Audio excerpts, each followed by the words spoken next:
नमस्कार, मैं श्री राम शिंदे विश्व शांति दर्शन में आपका स्वागत करता हूं।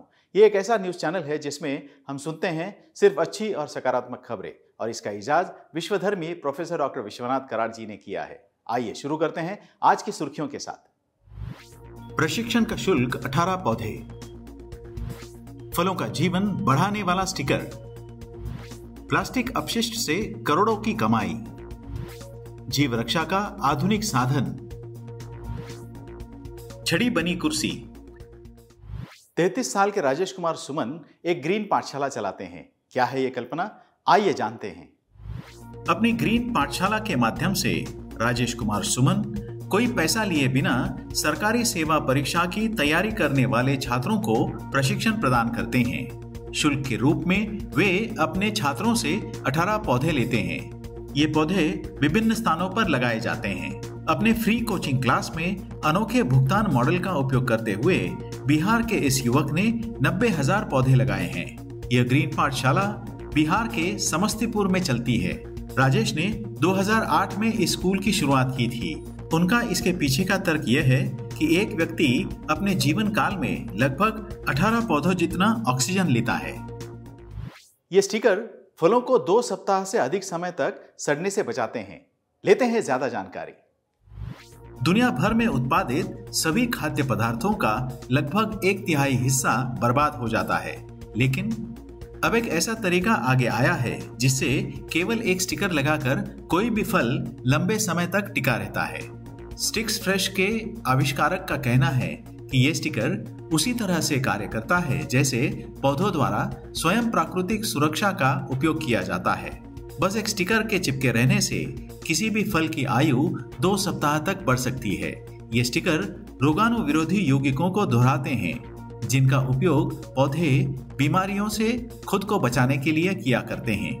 जब यह स्टिकर फल से जुड़ जाता है तो इसमें मौजूद रसायन फल के पकने की प्रक्रिया को धीमा कर देती है और एक सुरक्षात्मक परत भी बन जाती है। ये स्टिकर सेब, एवोकाडो, खट्टे फल और आम पर सबसे अच्छा काम करते हैं। अब नए संस्करणों पर काम हो रहा है जो जामुन और सब्जियों की आयु बढ़ाएंगे। प्लास्टिक अपशिष्ट से बन रहे हैं बैग, लैपटॉप और फैशन एक्सेसरीज। मिलते हैं दिल्ली की उद्यमी कनिका आहूजा से। दिल्ली की महिला उद्यमी कनिका आहूजा ने प्लास्टिक कचरे को बैग, लैपटॉप स्लीव्स, मैट और फैशन एक्सेसरीज में बदलने में मदद करने के लिए लिफाफा नामक उद्यम शुरू किया ताकि प्लास्टिक को विविध उत्पादनों में बदला जा सके। वह अब तक 12,000 किलोग्राम से अधिक प्लास्टिक कचरे को अनोखे फैशन एक्सेसरीज में बदल चुकी हैं। दिल्ली की इस उद्यमी ने चकाचौंध भरे कचरे के ढेर से आंखें नहीं मूंदी और एक सच्चा प्रयास किया जो न केवल पर्यावरण के अनुकूल है बल्कि इस प्रक्रिया में एक स्टाइल स्टेटमेंट भी देता है।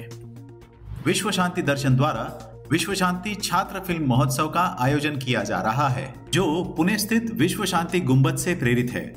विज्ञान और अध्यात्म के एकत्रित माध्यम से शांति की संस्कृति को बढ़ाने के लिए इस महोत्सव का आयोजन हो रहा है।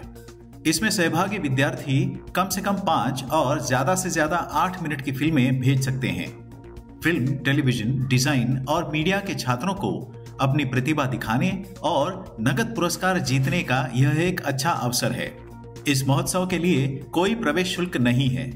इस शॉर्ट फिल्म फेस्टिवल में भाग लेने के लिए न्यूनतम आयु 15 वर्ष और अधिकतम आयु 25 वर्ष की होनी आवश्यक है। प्रविष्टियां प्राप्त करने की अंतिम तिथि 31 दिसंबर 2022 है। इस महोत्सव की अधिक जानकारी के लिए देखिए विश्व शांति दर्शन YouTube चैनल। अपनी प्रविष्टियां यहाँ नीचे दिए गए ईमेल आईडी पर भेजिएगा। यह है एक आधुनिक उपकरण जो समुद्र में जीव रक्षा का उपयुक्त साधन बन सकता है। विस्तीर्ण जलाशयों, खासकर समुद्र में मानवीय जीव रक्षा के प्रयास महत्वपूर्ण माने जाते हैं। कई व्यक्ति और संस्थाएं इस क्षेत्र में कार्यरत हैं, जिनमें से कुछ खुद जीवन रक्षा का काम करती हैं, कुछ इसका प्रशिक्षण देते हैं तो कुछ जीव रक्षा के लिए उपयुक्त उपकरण बनाते हैं। डेकॉन रेस्क्यू फ्रेम एक ऐसा ही नवीनतम उपकरण है जो मानवीय रूप से संचालित जाल है जिसका इस्तेमाल जीव रक्षा नावों पर किया जाता है ताकि पानी में गिरे हुए गंभीर रूप से घायल या बेहोश व्यक्तियों को सुरक्षित रूप से नाव पर लाया जा सके। यह जाल किसी भी व्यक्ति को पानी से उठाकर सुरक्षित जगह पर पहुंचाने में सक्षम है और बचाव कर्मियों के लिए आसान भी है। यह जीव रक्षा उपकरण आघात या चोटों की वृद्धि की संभावना को कम करने में निर्णायक हो सकता है। बचाव कार्य के दौरान यह संकटग्रस्त व्यक्ति का आधा वजन कम करता है और एक गंभीर स्थिति में मूल्यवान समय भी बचाता है।